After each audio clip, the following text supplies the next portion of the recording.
Hello दोस्तों, आप सभी का स्वागत है हमारे मदर्स क्लासेस के इस प्लेटफॉर्म पर। मैं अंकित आप सभी का स्वागत करता हूं। अभी हाल ही में आज 10 जनवरी अर्थात 10 जनवरी 2026 को एक महत्वपूर्ण दिवस मनाया गया है, विश्व हिंदी दिवस। विश्व हिंदी दिवस क्यों मनाया जाता है, इसके पीछे के इतिहास अगर देखा जाए तो 10 जनवरी 1975 को नागपुर महाराष्ट्र में प्रथम विश्व हिंदी सम्मेलन का आयोजन रखा गया था, जो इसी को चिन्हित करने के लिए और हिंदी भाषा को बढ़ावा देने के लिए, जो अंतर्राष्ट्रीय मंचों पर इसका उचित स्थान मिल सके हिंदी भाषा का, इसको बढ़ावा देने के लिए वर्ष 2006 में डॉक्टर मनमोहन सिंह के द्वारा प्रत्येक वर्ष 10 जनवरी को विश्व हिंदी दिवस मनाने की घोषणा की थी।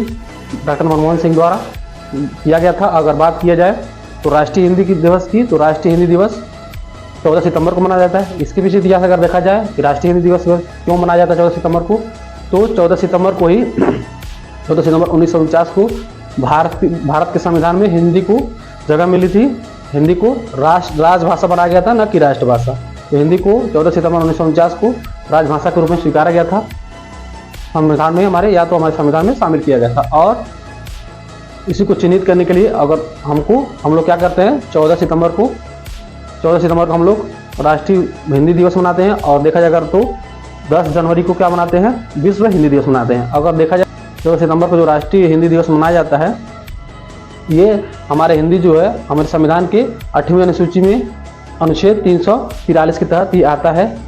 तो हम इस फैक्ट को भी आप लोग याद रखेंगे कि हमारी जो हिंदी राजभाषा है, इसको संविधान के 8वीं अनुसूची में अनुच्छेद 343 के तहत जोड़ा गया है या रखा गया है। आप लोग इस फैक्ट को याद रखिएगा।